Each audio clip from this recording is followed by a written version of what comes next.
We are so often told that the grand prize of love is finding someone who thinks we are perfect. This idea is presented to us in films, in stories, and in the well-meaning advice of friends.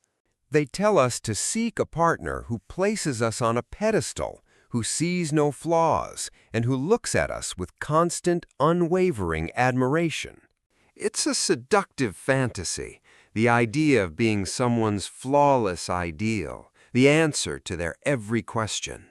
But this popular wisdom isn't just wrong, it's a deeply dangerous aspiration for a meaningful life. It sets us up for a life of performance, of constantly trying to live up to an impossible standard. The pressure to maintain this illusion of perfection can become an invisible cage. This quest for perfect admiration is a trap that promises connection but delivers only anxiety. It leads us away from what we truly need, away from the very foundation of real intimacy. This raises a profound question we seldom stop to ask ourselves. If being seen as perfect isn't the goal, what are we actually looking for in love? What is the feeling that our hearts truly, deeply crave? It's not about being worshipped from afar. It's a feeling that is far more subtle, far more powerful, and far more real. This deep need is something many of us feel but struggle to articulate. It's a yearning for a connection that goes beyond the surface. We seek something that validates our entire being, not just the polished parts we show to the world. So, what is this elusive quality that forms the bedrock of lasting, meaningful love? But what if that's the wrong goal entirely? What if the thing we should be seeking isn't admiration at all, but something deeper? Let's give it a name: emotional resonance. Admiration is a hollow echo. Emotional resonance is a symphony. The hollow echo of admiration is the sound of applause for a version of you that doesn't really exist. It's the praise you receive that feels good for a moment but leaves you feeling oddly unseen. Emotional resonance, on the other hand, is the profound feeling of being truly known.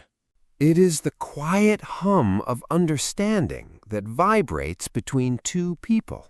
This is not about finding someone who thinks you have no flaws. It's about finding someone who sees your complexities, your contradictions, your light and your shadows, and chooses to stay fascinated. Over the next few minutes, we will explore precisely what emotional resonance is. We'll uncover why the pursuit of mere admiration is so dangerous to our emotional well-being. Most importantly, I will give you a simple framework, a tool I call the resonance test, to help you distinguish this deep connection from superficial flattery in your own life. This test will help you identify the difference between someone who likes the idea of you and someone who genuinely connects with the reality of you. It's a journey from seeking praise to seeking truth. Let's begin this exploration together.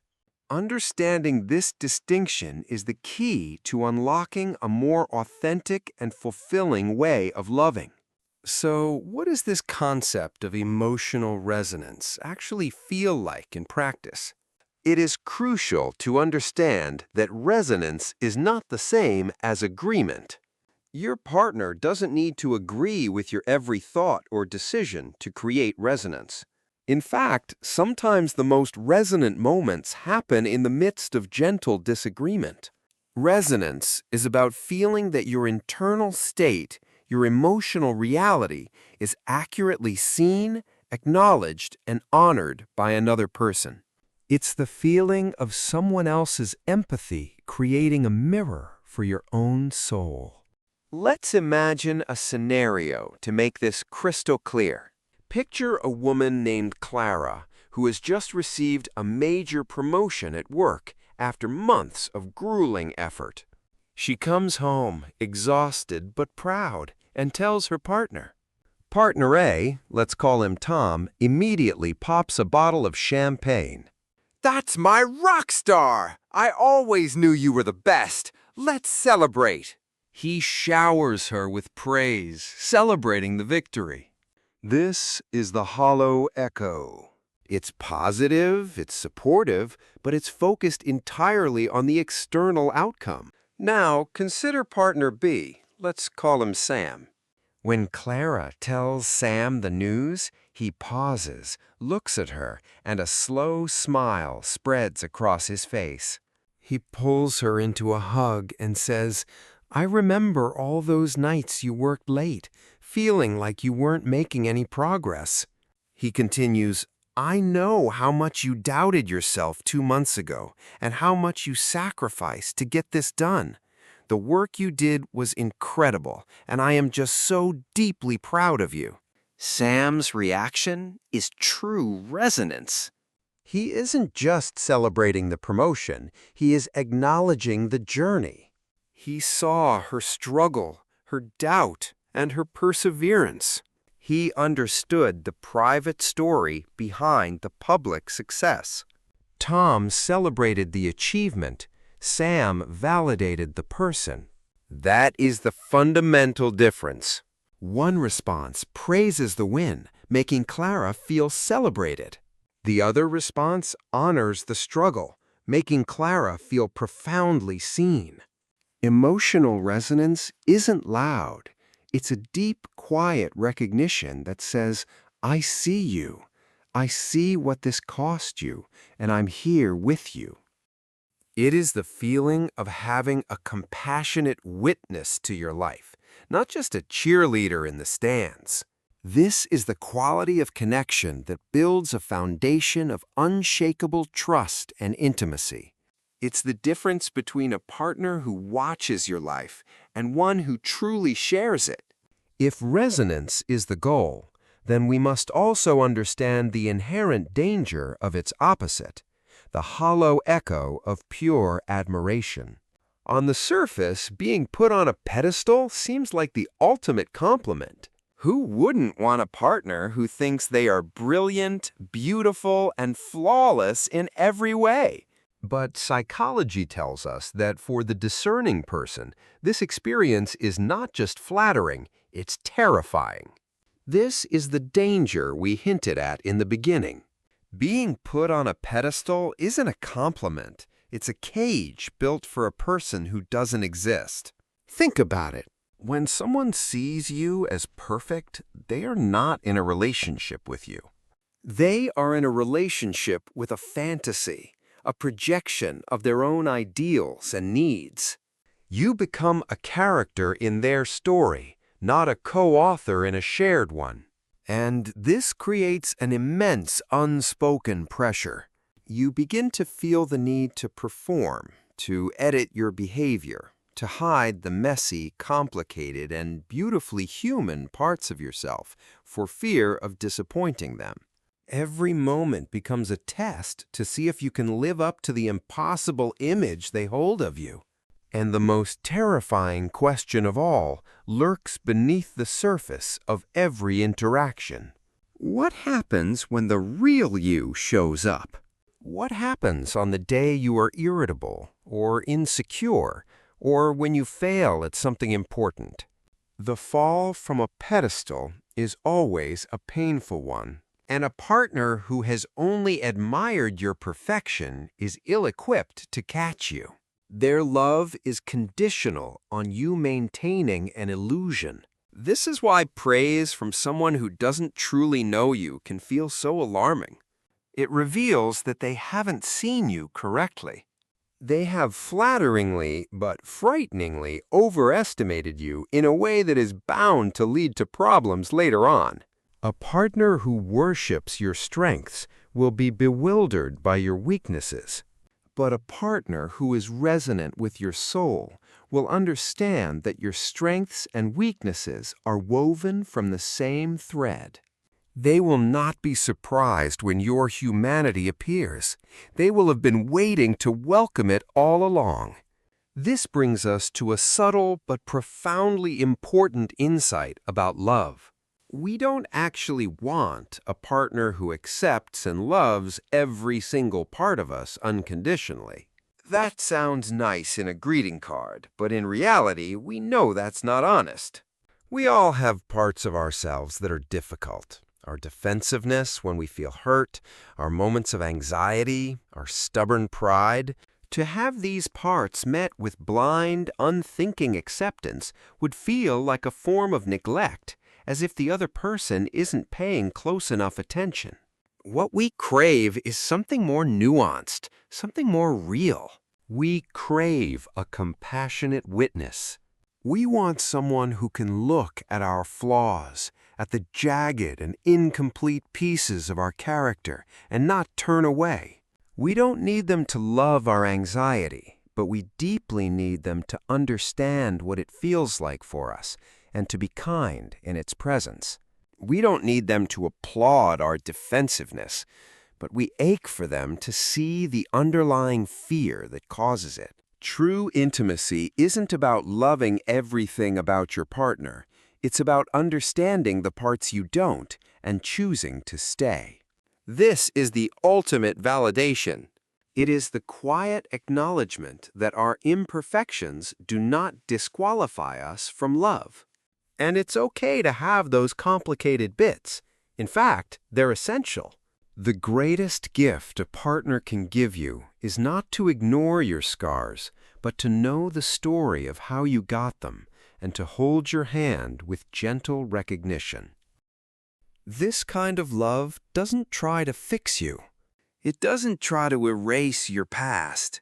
It simply creates a safe space where all of you is allowed to exist. This is the profound security that comes from imperfect understanding. It is the feeling of being known in your entirety and still being cherished. This is the fertile ground where real, lasting love can finally take root and grow. This all sounds good in theory, but the line between genuine resonance and skillful flattery can sometimes be blurry. So how can you tell the difference in your own life? How can you know if you're experiencing a deep connection or just a pleasant illusion? Here's a simple framework I call the resonance test. It's a set of 3 questions you can ask yourself after an interaction with a partner or a potential partner. This is a tool for your own clarity, not an accusation to hurl at someone else. First, ask yourself, do I feel celebrated or do I feel seen? Celebration is about the outcome, the shiny surface. It's the applause, the "you're amazing." Feeling seen is about the process, the inner world. It's the "I know how hard you worked for that." If you consistently feel more celebrated than seen, it might be a sign of a hollow echo. Are they praising my strengths or acknowledging my complexity? A partner who only ever tells you what they like about you is only loving half of you. A resonant partner will be able to talk about your anxieties, your quirks, your unique history with the same gentle curiosity they apply to your talents. They are interested in the whole complex novel of you, not just the glowing book reviews. And third, the most crucial question, does their praise make me feel relaxed or does it make me feel pressured? This is the ultimate litmus test. The praise that comes from a place of true resonance feels like a warm blanket. It's calming. It makes you feel safe to be even more of yourself. Praise that stems from a hollow echo feels like a weight. It creates an obligation to keep being that amazing person, and the fear of failure creates a subtle, constant tension. Pressure is the calling card of the pedestal. Relaxation is the signature of resonance. In all of this, the key question is never, do they like me, but do I feel known? Ultimately, it all comes down to this distinction. We live in a world that is obsessed with the superficial, with the grand gestures and the loud declarations. Admiration is a fleeting sound, a moment of praise that vanishes into the air. It is easy to find and just as easy to lose. But emotional resonance is the quiet, continuous music of a lasting connection. It's the harmony built from two people who are brave enough to show their true selves and kind enough to witness the true self of another. It's a connection forged not in the fire of perfection, but in the gentle warmth of acceptance. So let's go back to the idea from the beginning. Don't seek a partner who thinks you're perfect. That's a love destined for disappointment. Instead, look for a partner who is fascinated by your fragments. Seek the one who knows you're not a flawless statue, but a beautiful, messy, living mosaic, and who finds the whole picture utterly compelling. This is not just about finding a better relationship. It's about giving yourself the gift of being fully human and allowing someone else to do the same. That is the resonance that echoes for a lifetime. This feeling of true emotional resonance is one of the most beautiful experiences life has to offer. I'm curious to hear how this concept lands with you. Share a time you felt that sense of true emotional resonance in the comments below. What did it feel like for you? Your stories can help us all understand this profound connection even better. And if these ideas about finding depth and authenticity in modern life are things you want to explore further, be sure to subscribe and join our community. Thank you for watching.